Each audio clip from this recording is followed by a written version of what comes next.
Your Royal Highness, ladies and gentlemen, welcome to the Whitley Awards for International Nature Conservation. Tonight we're here to celebrate the work of outstanding grassroots conservation leaders who are achieving success in their home countries, often against the odds, and as you will see, at great personal risk. But first, to start the evening, please welcome on stage the founder of WFN, Edward Whitley.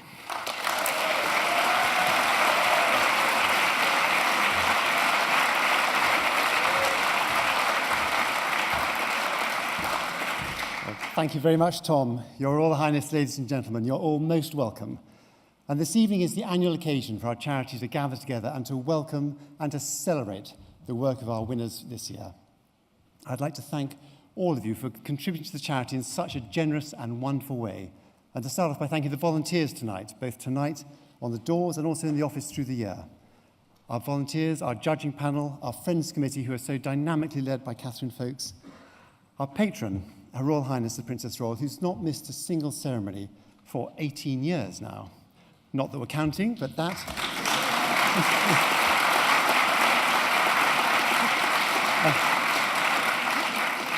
And with her advice to us, the Princess Royal has been a vital support to the charity. Her authority on the subject of the environment deeply impresses both our winners and our donors.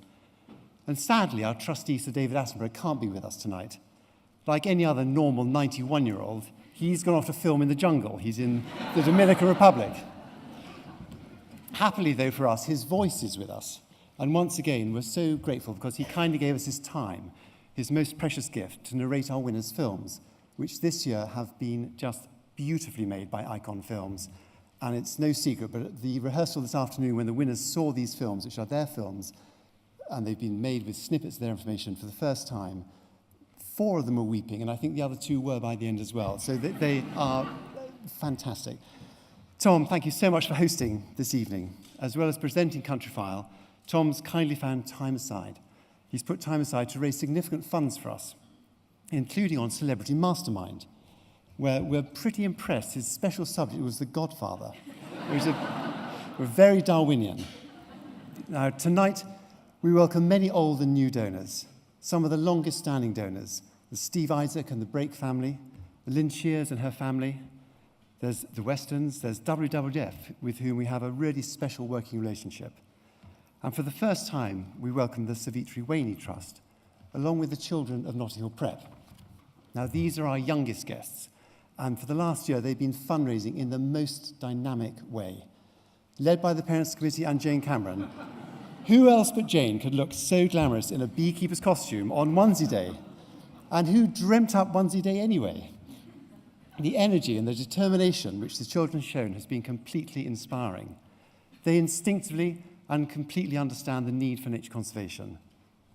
Of course, at a fundamental level, one of the real reasons why we're doing what we're doing is so that as they and their generation grow up, they can inherit the same beautiful world that we've been so lucky to inherit.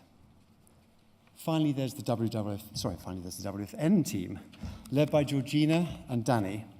Now, each year, our winners come to the office. They're coming tomorrow for the first time, in fact, and each year, their jaws drop. And they wonder, how do we achieve so much with such a small team? Well, our team are dedicated, they're determined, they're truly talented, and above all, they're passionate. They're passionate to succeed, and thank you so much for making it happen. They're all, and I hope you all meet them tonight.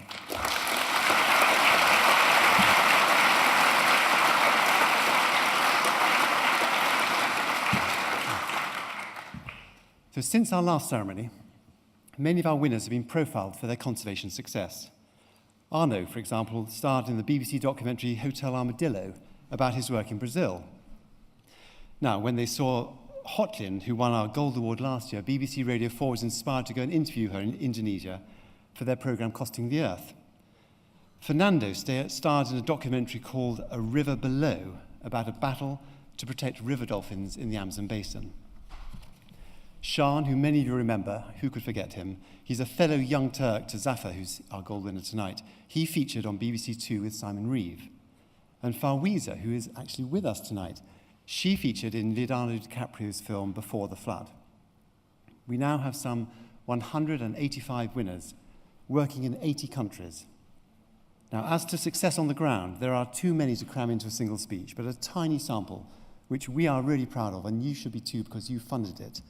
For example, we have a new nature reserve was approved last year by the Mongolian government, following 7 years of work by Sharu Mishra and his team. Now, Sharu is Indian, and this is in Mongolia, so that's very, very impressive. In Papua New Guinea, through consultation with tribal landowners, a further 60 square kilometres of land has been set aside to connect critical habitat, thanks to the work of our winner last year, Karoo. In Argentina, a new 1,000 square kilometre marine reserve was created. Now, this protects the world's largest colony of Magellanic penguins. There's 800,000 of them, there's 400,000 breeding pairs. And our winner, Pablo, he campaigned for and he secured this monumental marine reserve. Now, in our charity, we are absolutely dedicated to minimising our overheads and to maximising our impact. Last year was exceptional because we had the one-off benefit from matched funding, which you remember from Fondation Segre. You helped us reach our targets, and that triggered the generous matching. And so for every pound raised, over 90 pence went straight through to our winners and their work. But the impact of your money doesn't stop there. Last year we closed 33 grants for awards and for continuation funding. Now that was worth £1.5 million, but most gratifyingly, our winners told us that over the year and utilising these funds, they in turn raised over £5 million for their work. So we're delighted with this success. People describe us as punching above our weight, and that's the sort of leverage they mean.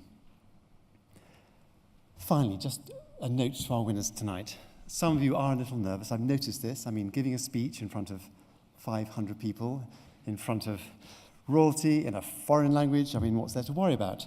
But whilst next week I know you're back to the work, I know it's back to the grindstone, but for tonight, I want you to remember the application process is over, the screening process is over, you've had your interviews.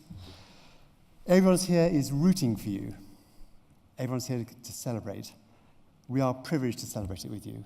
Ladies and gentlemen, your Royal Highness, thank you all so much. Okay.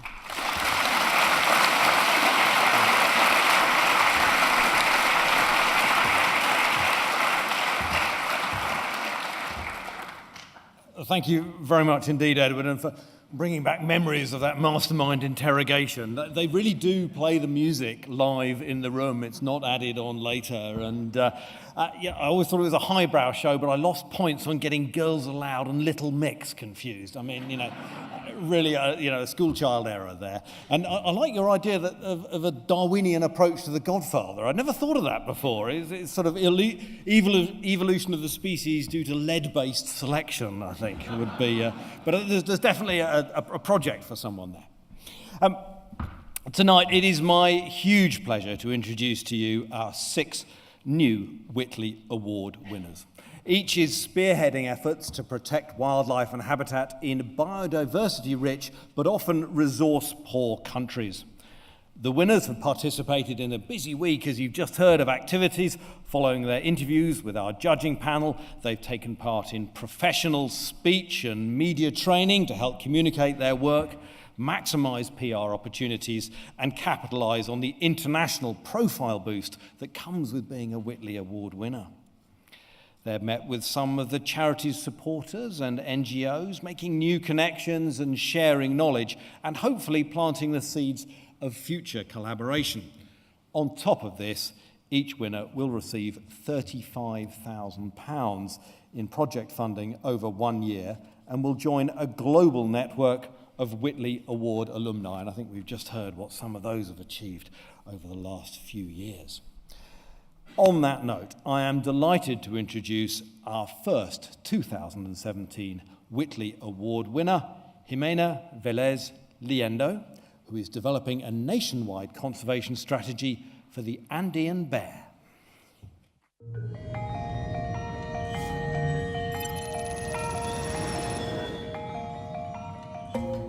The Andes, the longest mountain range on Earth. This dramatic landscape is home to one very special animal, the Andean bear, South America's only surviving bear species. But this splendid animal is under threat. Its habitat is being lost to high levels of human activity. Prolonged drought is forcing local farmers to abandon crops in favour of cattle rearing, increasing cattle predation and, in turn, retaliatory violence against bears.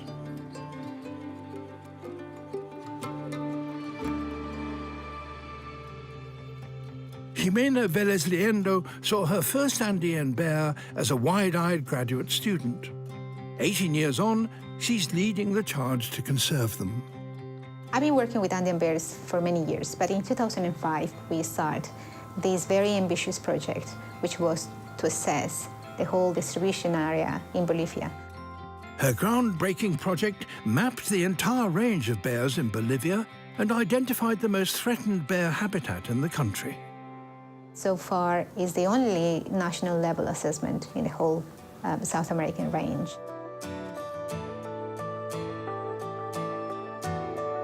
In Jimena's study area, camera traps are already generating crucial data on the size of the bear population. And her work to minimize human-bear conflict is also having an impact. We have a very, very good relation with the local communities. They are very, very interested in being part of the project. With her Whitley Award, Jimena will launch an ambitious expansion. The goal for my project is to reach a coexistence between humans and bears. Determined to reduce attacks on farmers' livestock, Jimena will encourage better animal husbandry. She'll also train local people in research techniques, inspiring them to become conservation leaders. They are feeling more powerful and they feel proud of that knowledge. Her ultimate goal? To develop an Andean bear conservation plan backed by government that will steer national efforts to protect this magnificent species.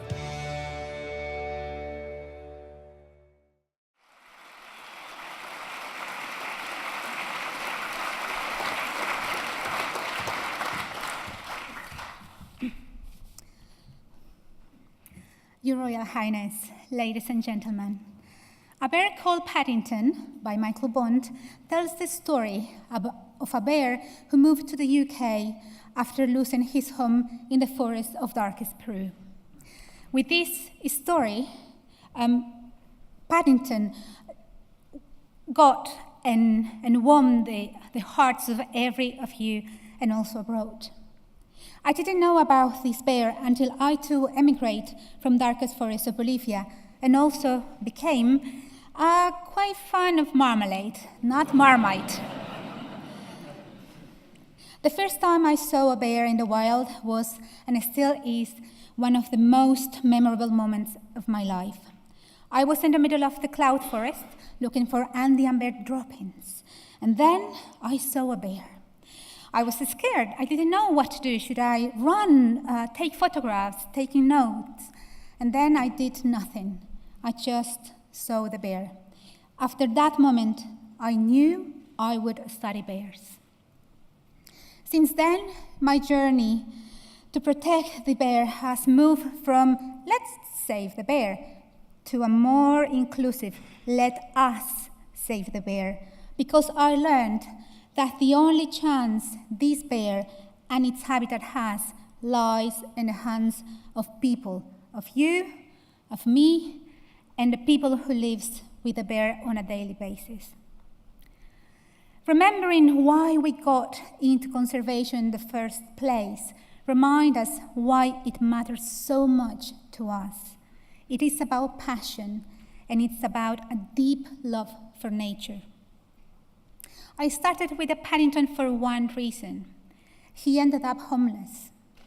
My work, with the support of WFN, will allow us to protect his home, understand human-bear conflict, so his clan will remain in darkest forests of Bolivia, and our children will, I hope one day, get the same goosebumps I got when I saw the first bear in the wild. Thank you very much. Gracias, Mama.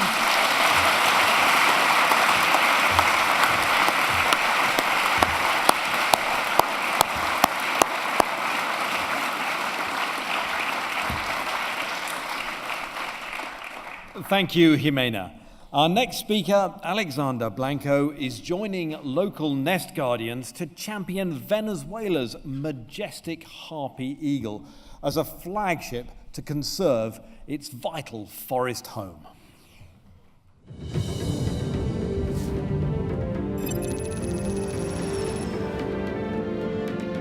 Venezuela's dense rainforests hold a rich abundance of wildlife. Few species are more spectacular than the harpy eagle.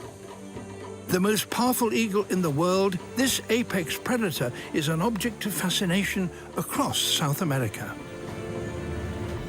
Alexander Blanco was captivated by harpy eagles when he first encountered them as a young veterinarian. He's since dedicated his life to their conservation. His work began in 2001 with an extensive eagle monitoring and chick tagging program. It's a tough job, but someone's got to do it. To fit satellite tags, Alexander must climb to the top of the canopy. 30 meters above the jungle floor, things don't always go to plan.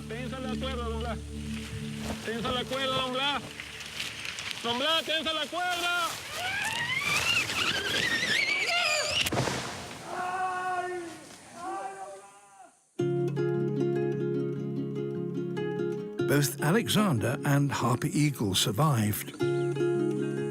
Despite breaking his wrist and his leg, Alexander's fieldwork goes on. And it couldn't be more crucial. Political instability and a lack of policing have seen a sharp increase in illegal deforestation. Alexander's data shows most harpy eagle nests occur outside protected areas. Without urgent intervention, eagle numbers in Venezuela will continue to decline.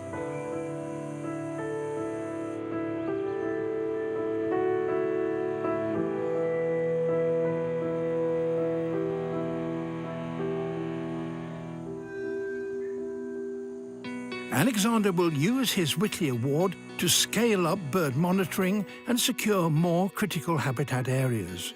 He'll recruit local people as eagle guardians. His pioneering work is already encouraging a more positive attitude to these raptors. I have been able to establish awareness and knowledge about the importance of the harpy eagle. Alexander is also developing livelihoods in the production of shade coffee, an industry that benefits from a standing forest. By making the harpy eagle a flagship species for the local community, Alexander hopes he can limit deforestation and protect more nesting sites for this impressive bird.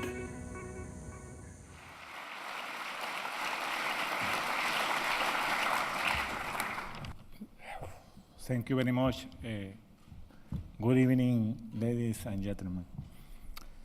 Venezuela en la actualidad está pasando una situación crítica social y política muy fuerte y muchas personas no hemos escapado de esta situación. Por ejemplo, tuve la pérdida de un tío muy querido que lamentablemente murió asesinado en su casa. Pero esta situación no ha pasado en estos momentos, se ha pasado históricamente en otros momentos. Venezuela hasta el año 2000 fue uno de los países más importantes en la conservación de la vida silvestre. Y si yo sobreviví a una caída de 40 metros de altura, creo que Venezuela puede también superar las situaciones que está pasando. Como veterinario, atendí la primera águila hace 24 años y para mí fue una experiencia inolvidable, ya que la operé, la rehabilité y la recuperé en general y la pude liberar. Y eso despertó en mí la sensibilidad para conservar esta especie y trabajar con ella. Si no es por la integración de las poblaciones locales, el éxito de un programa de conservación no tiene ninguna validez. Por ejemplo, tenemos la integración de Don Blas, una persona que era cazador y depredador y se convirtió al tener la primera vez un águila trabajando conmigo, transformó su pensamiento y ahora es uno de los primeros protectores de esta especie en su entorno natural. Gracias al premio Whitley, nosotros queremos llevar a todas las comunidades locales que pueden vivir mejor conservando el bosque. Y al conservar el bosque, lógicamente van a poder tener la posibilidad de superar cada día más las situaciones que están llevando la destrucción de los hábitats naturales donde vive el águila arpía. Realmente conservar el águila arpía es conservar el bosque, y conservar el bosque es conservar a la gente. Muy agradecido por esta noche y de verdad para mí es un gran honor. Thank you very much for this honor.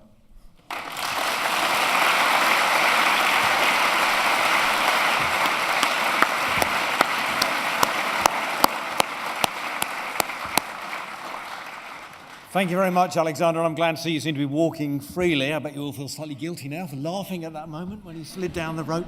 Nothing like a pratfall. We can't stop ourselves from a giggle, is there? Okay.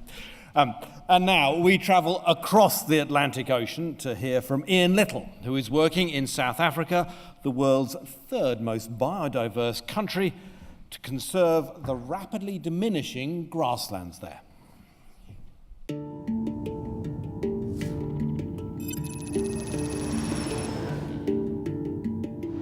The world faces a growing shortage of fresh water. This environmental catastrophe is set to become the greatest challenge of our time. In few places is this issue more acute than South Africa.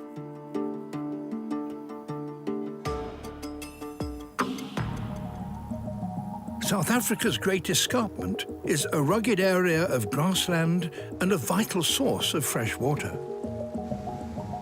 The rainwater that falls here is distributed to urban areas such as Johannesburg and Cape Town. This unique grassland habitat also supports an abundance of endemic wildlife.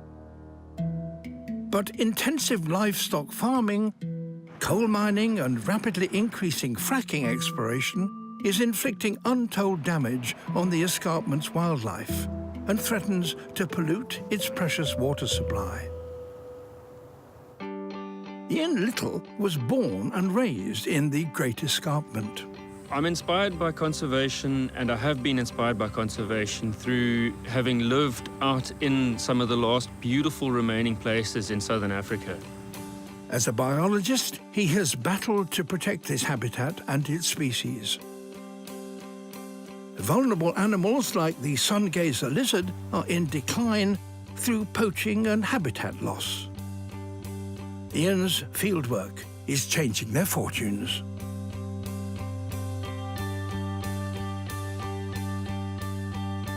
Ian's successes are steps towards a far greater vision. Our primary goals in this project are to conserve the strategic water source areas that occur along our eastern escarpment mountains. With his Whitley Award, Ian is determined to establish an extensive system of legally protected grassland, defending its water from the threats of industrial pollution. The protected area will join up conservation zones, creating a corridor of priority grassland. Ian's team is also working closely with local farmers to reduce the impact of damaging livestock practices like overgrazing. It's a bold challenge, but Ian has set his sights on safeguarding at least a further 30,000 hectares of the Great Escarpment, a target he's now closer to reaching thanks to his Whitley Award.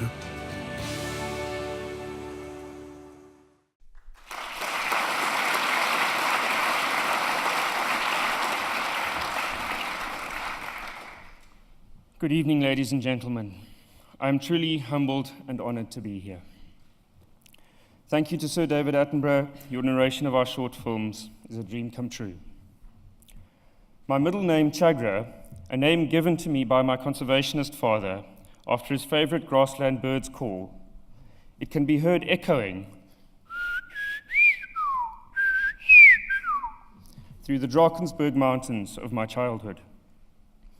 It was this landscape that instilled in me a love for nature.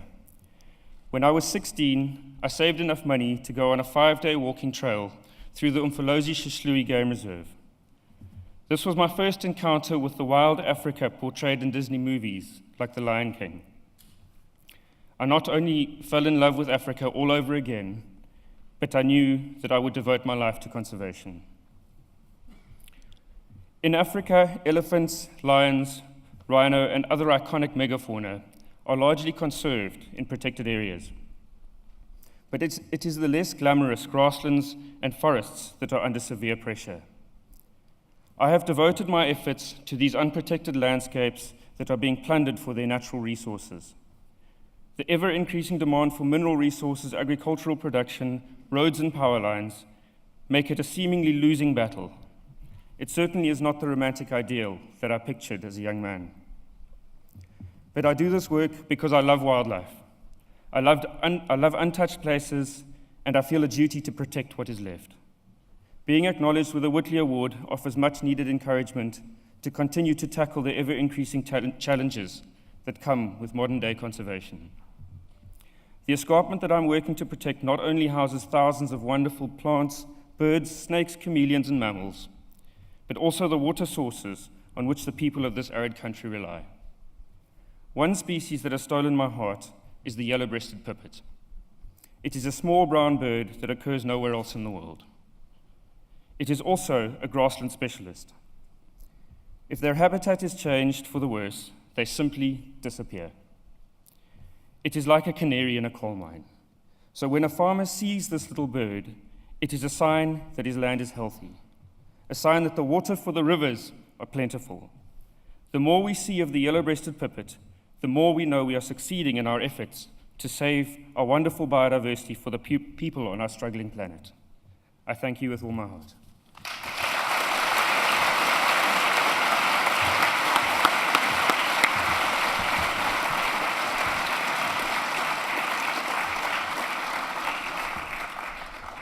Thank you, Ian. Our next speaker, Purnima Barman, is empowering women in Assam to help prevent the disappearance of an unusual giant meat-eating stork.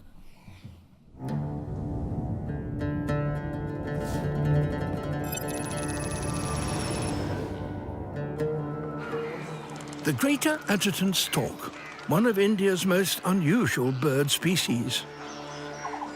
This ungainly scavenger is unlikely to win any popularity contests. Considered a bad omen by some, a disease-carrying pest by others, this beleaguered stork has been systematically persecuted throughout India. The ill will towards greater adjutants is so strong, their nesting trees are often cut down and their food sources poisoned. This is a bird in desperate need of an image change.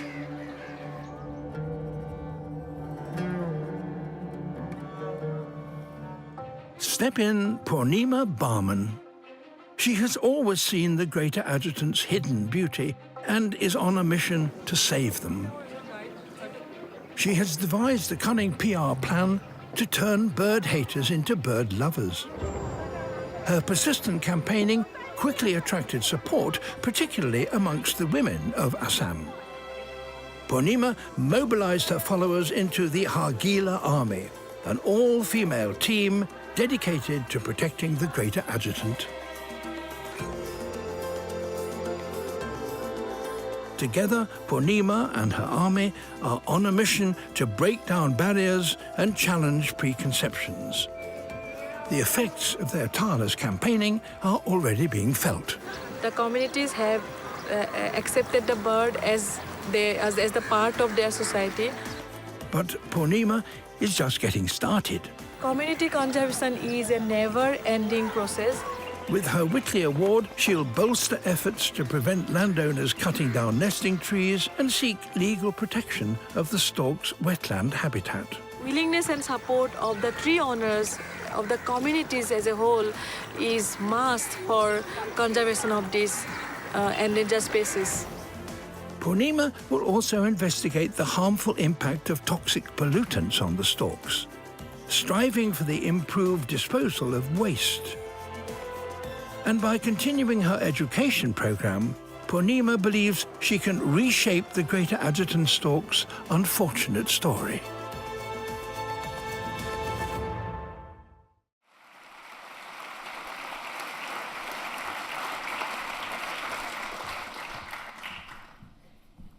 Who says my bird will not win a beauty contest?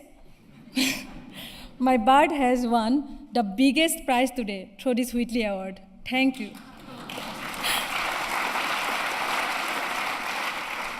Good evening, ladies and gentlemen.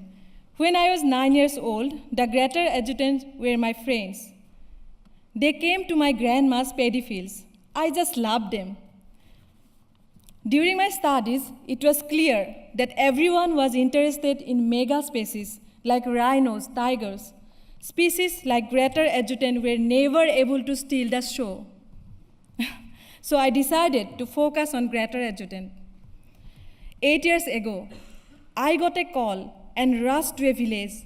A man was cutting down a nesting tree where 9 nests were there, and the baby birds were falling down.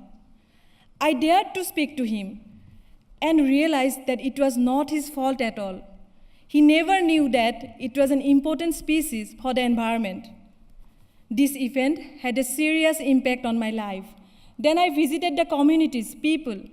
People were very angry for the messy habits of the birds, for their messy smell of the nest. Suddenly, I got a mission to live my life for the species. Since then, I have been working with 10,000 people. Trust me, working with people is the toughest challenge.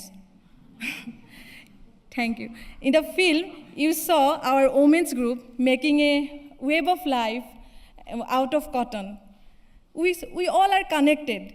This shows how the greater adjutant are attached, are connected to the other species, habitats, people of India, people of UK, people of US. So I am here. We all are connected.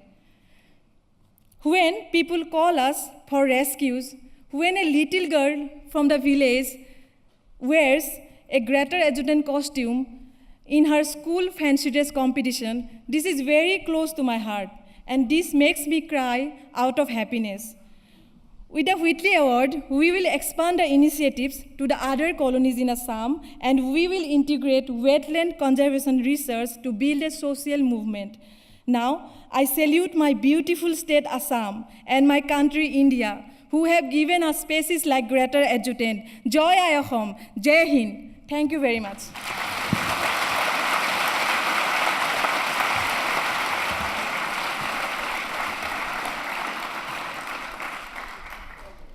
Thank you, Purnima. And on top of so many amazing things the Whitley Awards do, I just think it introduces us to new species. I'll readily confess I've been on this extraordinary planet for 5 decades and I've never come across that animal before. It's just absolutely extraordinary, the diversity and range of mind-blowing species we have, and clearly deserving of protection.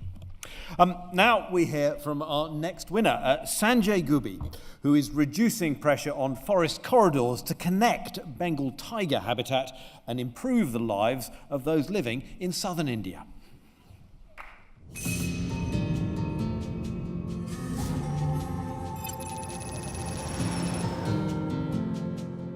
When Sanjay Gupi quit his job as an electrical engineer to pursue a passion for wildlife, little did he imagine the great journey he had begun. Nearly 2 decades on, he's at the forefront of the Indian conservation movement, fighting tirelessly for improvements in his home state of Karnataka. The landscape itself is so beautiful and magnanimous, it would surely make anybody passionate to work in these areas. As a big cat specialist, Sanjay has risked life and limb on the front lines of conservation.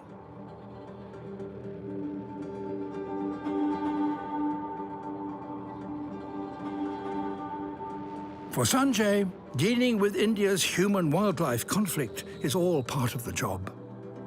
His persistent efforts and work with the government have culminated in the establishment of new reserves in Karnataka.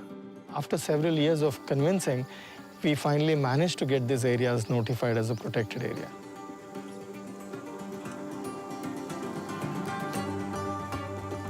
The new sanctuaries are an important outpost for one of India's most elusive and endangered species, the Bengal tiger. Every time you see a tiger, it's mesmerizing. It's like you're watching the animal for the first time.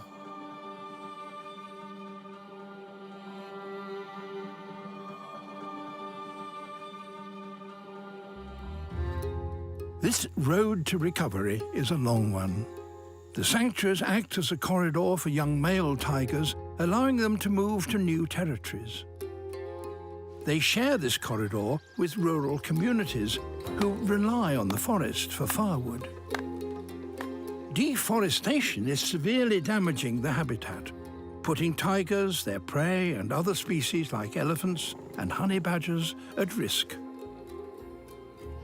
With his Whitley Award, Sanjay is working with villagers to find practical solutions that benefit them and the tigers. Sanjay's project will fund a modern stove and fuel distribution program. By decreasing the reliance on firewood extraction and reducing smoke inhalation for more than 1,000 families, Sanjay is boosting support for conservation from those living alongside tigers. Our goals are to ensure that there is future security of land to wildlife, but also to people.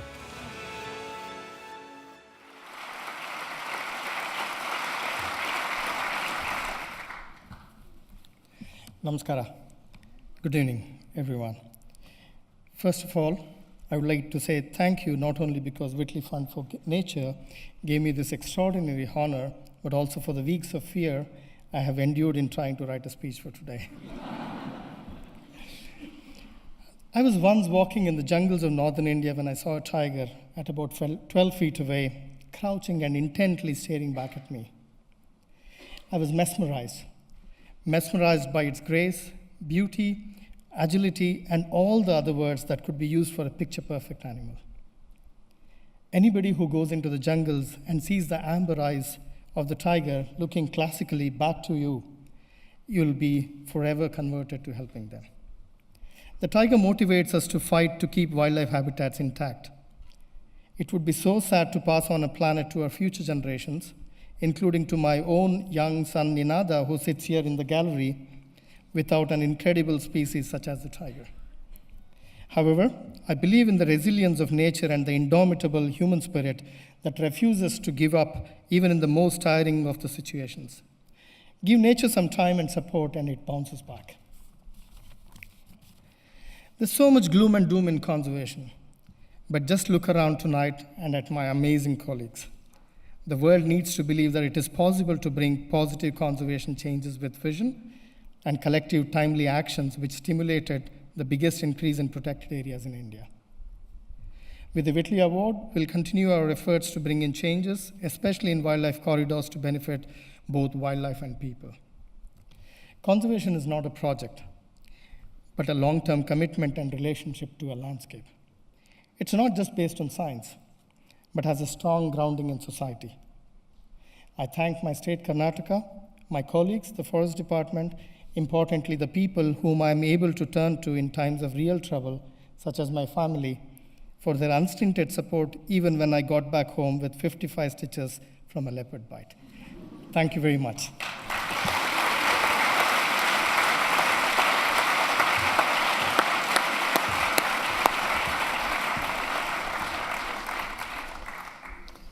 Thank you very much, Sanjay. I don't think I've ever met anyone who's actually been and faced down a big cat before. You do very well not to wear a short-sleeve shirt. Have you got a good railway track of scars up your arm? I bet you have. We all want to see those later. Very good. Right. Thank you, Sanjay. Moving east to the Philippines, our final speaker is Indira Lacerna Widman. Indira leads an innovative partnership with prisoners and ex-poachers to protect critically endangered parrots.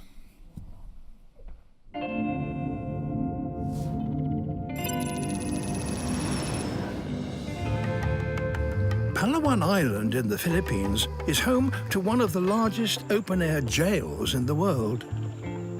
Holding 2,000 convicts, Iwahig Prison is a most unusual setting for a conservation success story.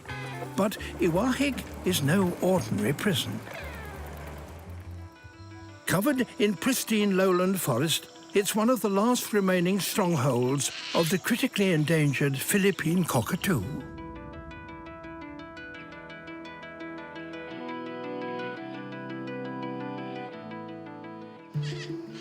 Cockatoo numbers have plummeted in recent decades. Poaching for the illegal pet trade is a constant danger. And Palawan's rapid urbanization threatens to destroy sensitive feeding areas. Indira Lasana Widman was compelled to intervene. I am passionate about people and nature. I am passionate about how to bring about change. She's committed to cockatoo conservation and is leading efforts to bring this bird back from the brink of extinction by protecting critical sites inside and outside of the prison. Indira has gained support on Palawan and is instilling pride for the cockatoo amongst the local population. She's working with authorities to tackle illegal trading and has even persuaded former poachers to become cockatoo wardens. But the cockatoos are not out of the woods just yet. With her Whitley Award, Indira will initiate a tagging program to better understand cockatoo flight routes. With this new data, she'll persuade urban planners to preserve and restore cockatoo foraging areas. We would like to create more green spaces in the midst of the capital of the island province of Palawan. And within Iwahig Prison, Indira plans to enlist the help of the prisoners themselves, offering them the opportunity to gain qualifications. It's a deal that should give Palawan's prisoners and its cockatoos a much brighter future. My actions now is helping one of the most threatened bird species in the world.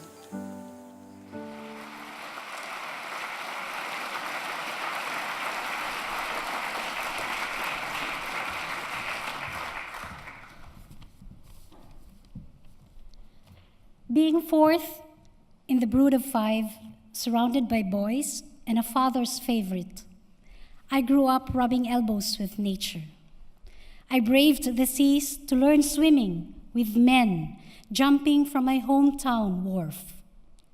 Alongside this physical toughness, as a child, I recited stories in front of my parents' visitors to earn a few pesos. Little did I know that these experiences would prepare me well to campaign for the Philippine cockatoo, the species I have been working to save for the past 19 years. True, we may both be small in physical features, but we share the passion to live and outsmart the odds of life.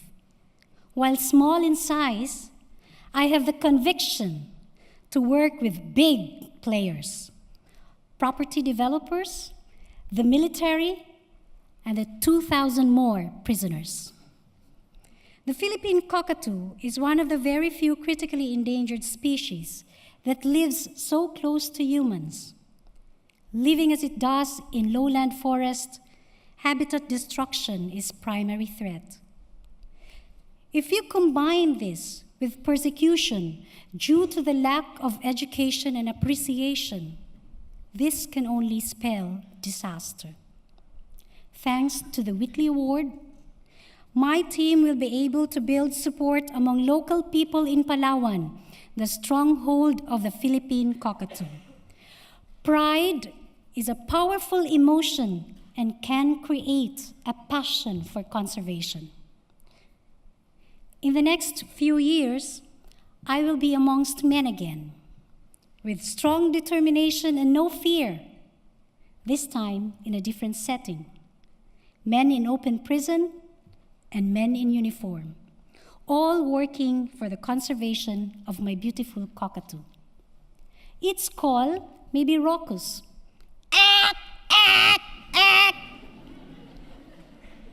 But this serves to thank all of you for this chance of a lifetime.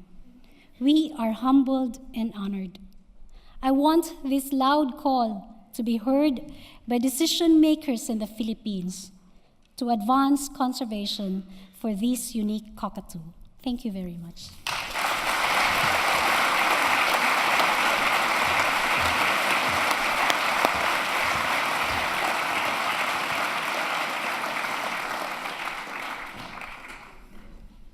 Thank Thank you so much, Indira. And wildlife conservation can often feel like a bit of a losing battle, but these awards give me a renewed sense of optimism, and it's just something I want to digress on very, very briefly, because this is something I feel very, very strongly about. It was mentioned by one of the earlier speakers as well, about keeping upbeat. In the primary job that I do on Countryfile, I present the investigations, which tend to be not quite as upbeat as the rest of the programme. It's when a little bit of the shade, the clouds come over stories of our countryside.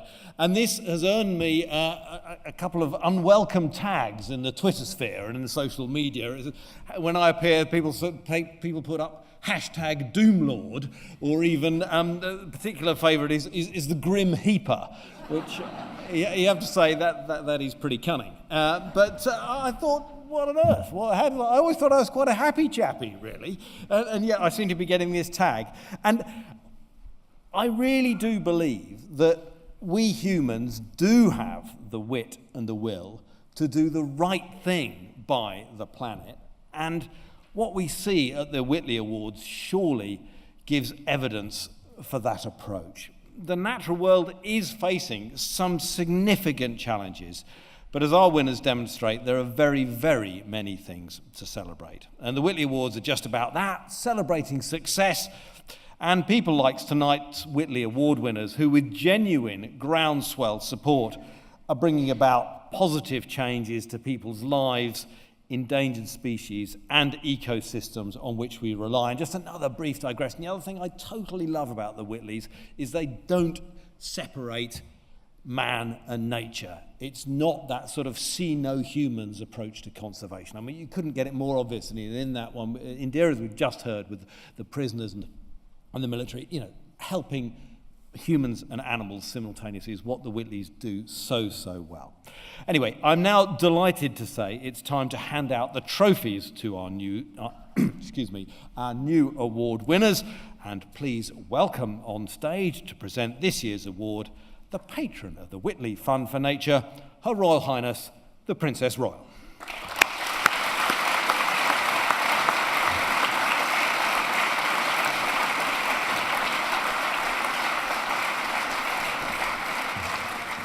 Our first Whitley Award this evening is the Whitley Award donated by the Savitri Waini Charitable Trust, and the winner is Jimena Velez Liendo.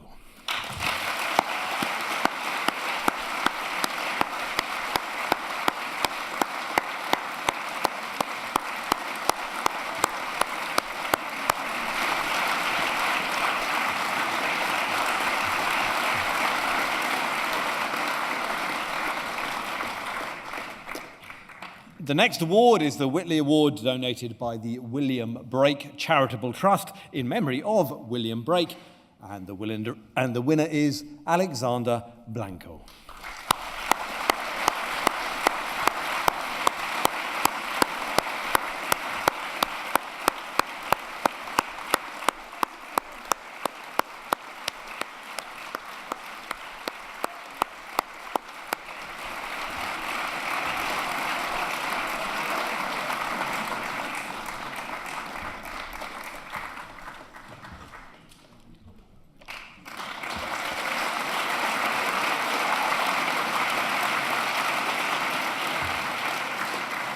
Our third award is the Whitley Award donated by the Garfield Weston Foundation, and the winner is Ian Little.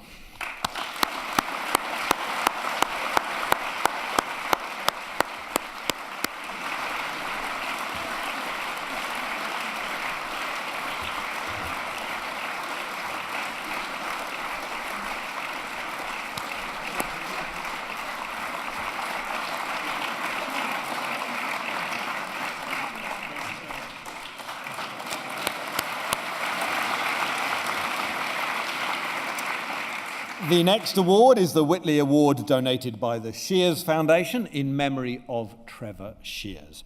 The winner is Purnima Barman.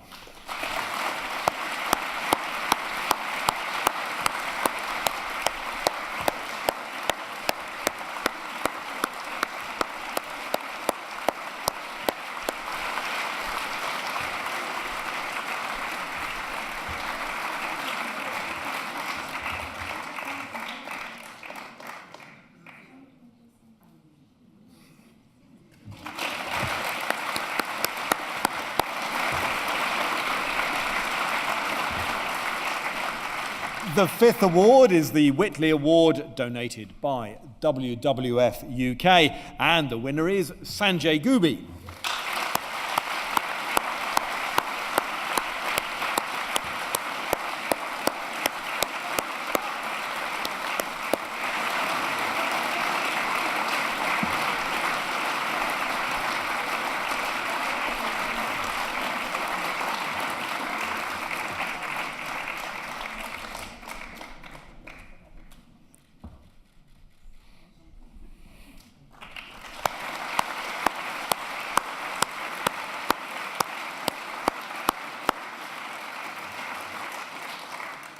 And the final award is the Whitley Award, donated by Notting Hill Preparatory School, who we all saw in their wildlife onesies earlier. And the winner is Indira Lacerna Widman.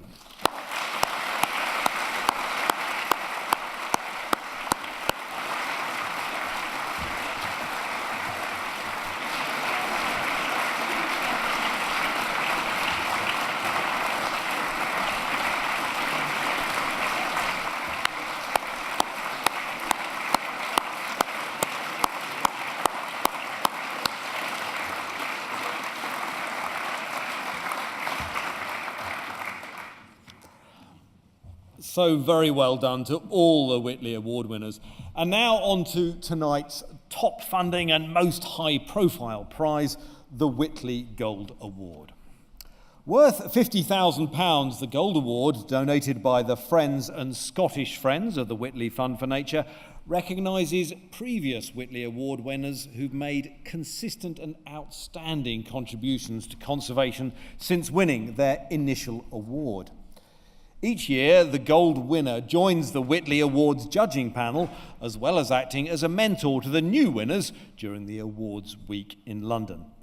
Let's see who's taken the prize this year.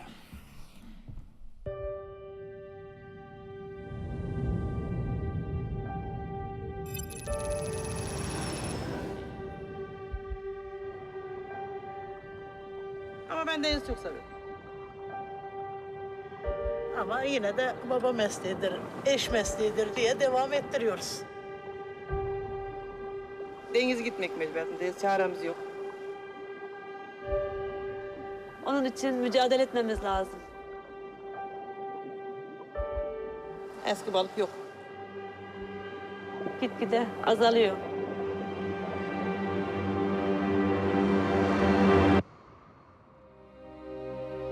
Millions of people around the world depend directly on the oceans for their income. Many live in extreme poverty and are desperate. Some see wildlife simply as food.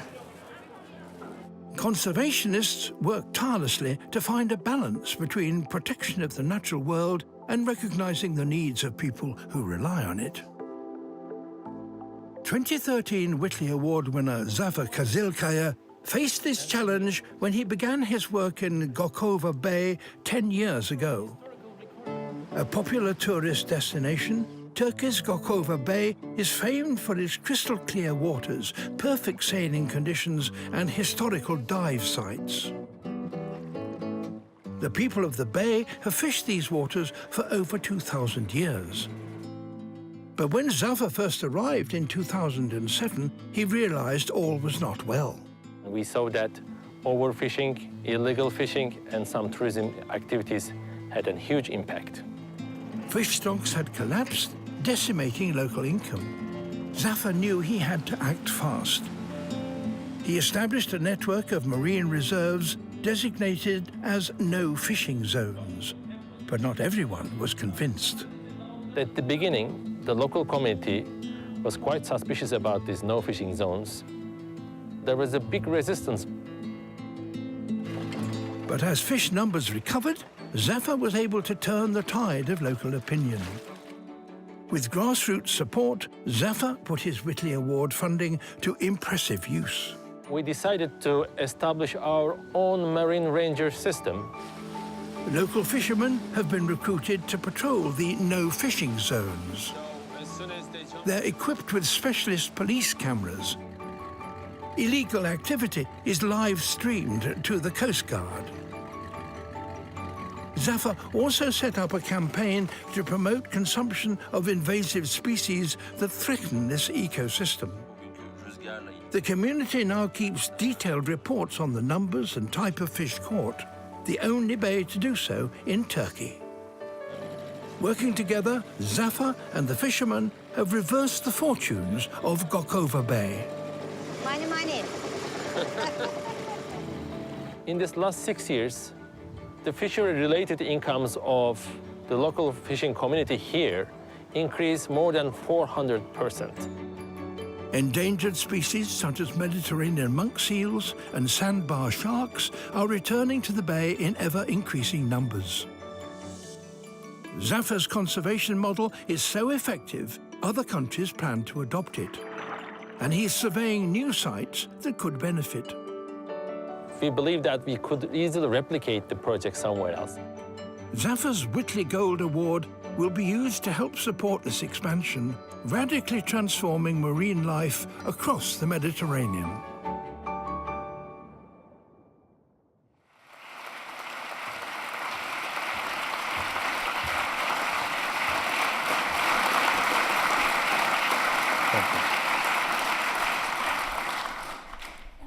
Your Royal Highness, supporters, fellow Whitley Award winners.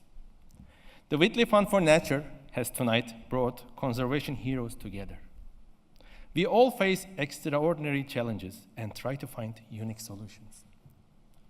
In fact, these are global solutions to relieve human pressure on nature. Today, while we protect 14% of the world's terrestrial habitats, fully protected marine areas cover less than 1% of the ocean surface. We are still far from the critical target for protecting at least 10% of the oceans by 2020, set up by the expert at the beginning of new millennium.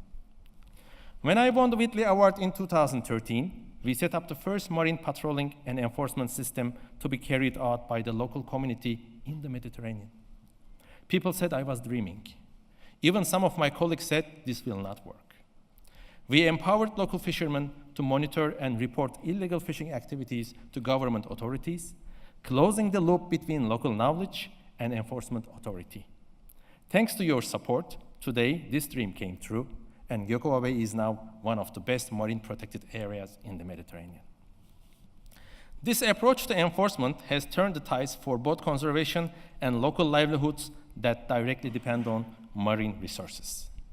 The health of the ecosystem has improved, in particular the abundance of the endangered sandbar sharks and critically endangered Mediterranean monk seals. The spectacular tenfold increase in the fish stocks in fully protected areas has boosted fisheries in the bay, and within 5 years, the income of the local fishing community rose over 400%. Some of the local fishermen who hated from me at the beginning now hugging me on every occasion. An overwhelming 98% of the fishing community believes that no fishing zones with proper enforcement are a useful management technique for marine resources. Because of successes, the government granted our request to extend protection, forming the largest marine protected zone close to industrial fishing in the Mediterranean. As a result of climate change, sea temperatures have risen over the last 20 years. This has led to an increasing migration of many invasive and harmful species to the area. Tropical species have had a profound effect on the local ecosystem and on the fisheries sector. In 2015, we started an innovative approach of promoting the consumption of invasive species for public consumption through recipes, promotional films, and a fish tasting festival. Especially the fried Randall sea bream is so tasty that demand for this species has increased dramatically, and now they account for 30% of the fishing income in Gokova Bay.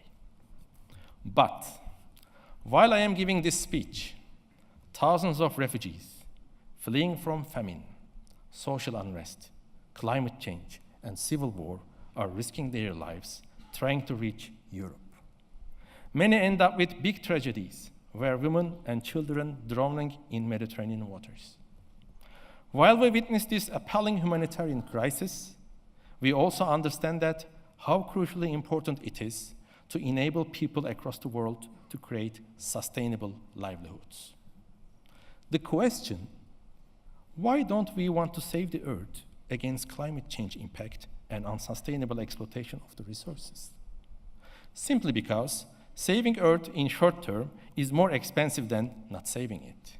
But if we do not save it, it will be an expensive catastrophe for future generations. The Whitley Gold Award will support a new mission. Building on the success story of Gökova Bay, with your help, we will replicate the project in another area, Fethiye Bay. We promise to send more good news soon. Thank you.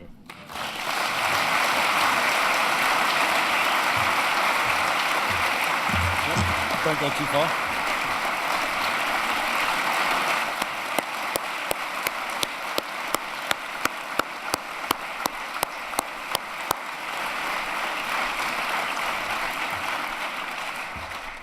Thank you, Zafar. It is so inspiring to hear about your achievements since we first met you and your plans to expand the impact of this work. And I would now like to invite Her Royal Highness, our patron, to give you the award.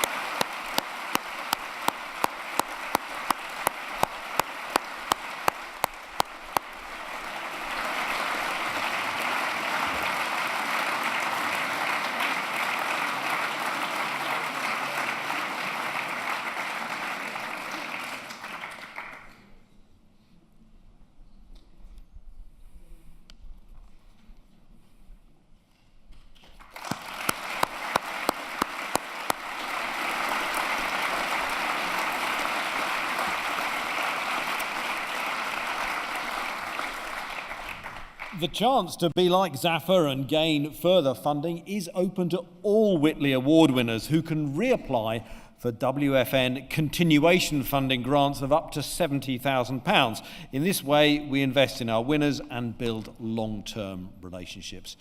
The Whitley Award winners know their communities intimately. They understand what needs to be done to make lasting change for wildlife and wild places.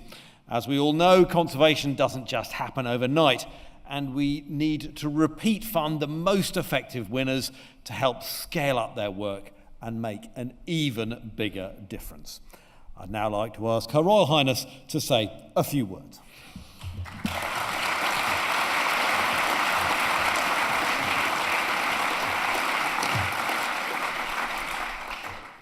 Thank you, Tom. Well, it's once again a huge pleasure to be able to join you for the Whitley Fund's annual awards. They seem to come around a bit quicker, I have to say now, but maybe that's purely my imagination. But as always, an inspiring evening and a very informative evening. And as you've heard from our Whitley Gold Award winner just now, winning a Whitley Award is just the beginning. And we would like to be able to make sure that we make those continuation fundings even more often and to more people. And because, in fact, overall, about half of all Whitley Award winners do go on to apply for continuation funding, which will enable them to invest in long-term projects that have an even greater measurable impact both on the endangered wildlife and, of course, on the local communities. That requires a little bit more investment on our behalf, of course. But by offering those continuation funding to most successful past winners, we also build up what we believe is a really important group of people that have long-term relationships with the winners. And we're making, and you can pass that on in a way that we perhaps couldn't do before. The winners will pass it on amongst their own networks, and we can pass it on a broader network. And Whitley Fund, in that sense, doesn't just plant the seed. We do pay attention to the watering and its continued care. And you've heard some of that from Edward and how they've evolved the process to make it more secure support for those that they identify as worthy winners. And as we approach the 25th anniversary next year, we would like to be able to increase the continuation funding. And this year's fundraising target is for £700,000 to support what is rather an oversubscribed continuation funding programme. But as you've also noticed, being a very small and very efficient organisation, this is direct funding charity that really does minimise the bits in between. This goes straight to those winners. These inspiring stories, they're always different, aren't they? They always highlight a different skill and a different determination, different level of commitment, and different networks and imagination in terms of how you engage people. But they also join a network of 185 Whitley alumni, and they all striving to protect the planet's ecosystems and the communities that live within them. And that is, I think, is something that you can all take away from here as being supporters of that. Is that number increases year on year and projects a much more proactive and successful story of conservation than we so often hear. I hope as you know, I occasionally get the opportunity to see some of our winners actually in the field and in their own countries. And I'm hoping to catch up with the work of a previous associate winner in China in early July in the Yangtze River program for the finless porpoise.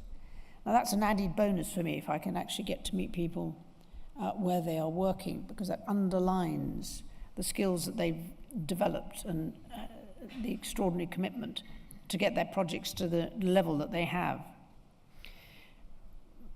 As Tom mentioned, this is an event which really does underline the conservation is happening. It is, on the whole, a slow process, although I have to say that our winners' progress in a mere 4 years is astonishing, which I hope will encourage others. But it is too often we see only the negatives. But maybe that's why tonight is such an encouragement, is those positive stories. And I'm sorry to say that sometimes fundraising is geared around the negatives, not the positives. And this tonight is very much about the fundraising on the evidence of success. These positive messages are an encouragement tonight, and I hope you will take them away and spread them wherever you're going, because they can make a real difference. They make a difference to people's lives and to the wildlife. They make the point that together you can achieve all sorts of things. I would add that I think that knowledge is just as relevant to us here in the United Kingdom as it is anywhere else, as we still have pockets where that kind of knowledge and imagination is needed. So an added thanks to our winners for making us stop and think about how we can look after our wildlife a bit better. I've noticed too that, and this is again the accumulation of experience and knowledge, that our continuation funding recipients frequently go on to become some of the most influential conservationists in their field, in their countries and in their regions, that have lasting impacts on the grassroots and the political level. That's not an easy trick. And maybe the answer is starting where they do learn how to make that joined up approach really work. We know that their projects have worked successfully. We know that it's made a huge impact for conservation, and it's something that we can be optimistic about. I would, on that basis, finally like to thank all of you who have been donors, some for very long-term donors. That, I have to say, is not critical. You can be new donors anytime you like. Preferably tonight. No, that's not true to say. But it is, I hope that you all feel sufficiently encouraged by what you've seen and heard. That being supporters in the future is very much in your minds.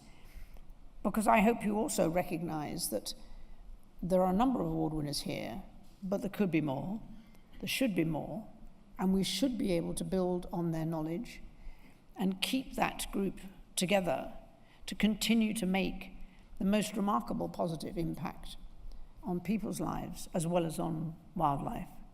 And we want to remain an important partner to them in their future.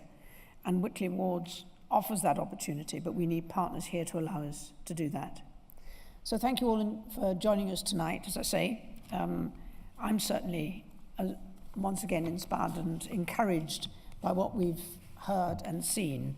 And may I offer my thanks and congratulations to our winners, not just for what they've done for their projects, but for standing up in front of us tonight. Thank you.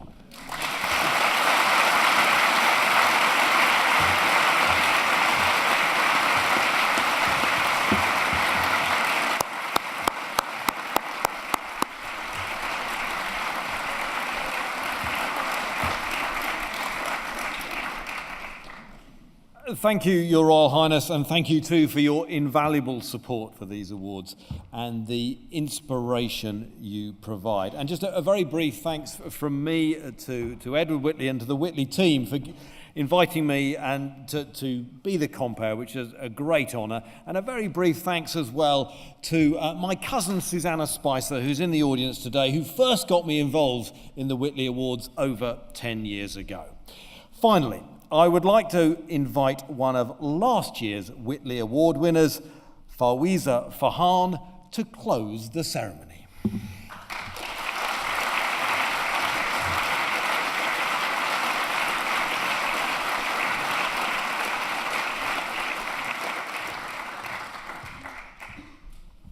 Wow, I'm so thrilled to be back with you. 1 year receiving my Whitley Award. The Whitley Fund for Nature have changed my life. Yes, you gave me an award, but more than that, you gave me hope. You gave me courage, you gave me confidence to never give up. In the Loisa ecosystem in Indonesia, I am working with a small, passionate conservationist to save an incredible ecosystem. It is home to rhino, tiger, orangutan, and elephants. But it is being lost faster than any other forest on Earth. Even our own government do not see its value or cannot control its loss. But, good story, you believed in us. When we were finding it hard to get support for our citizen lawsuit, winning the Whitley Award has opened doors with policymakers. It has boosted our efforts on the ground. So thank you for your support, which have helped so many people like me and so many other winners. Those of you who have met the winners today fight for what is right for the planet. Congratulations to the new winners and to all the donors who have made this award possible. Thank you, and happy times. Please join me for the reception next door.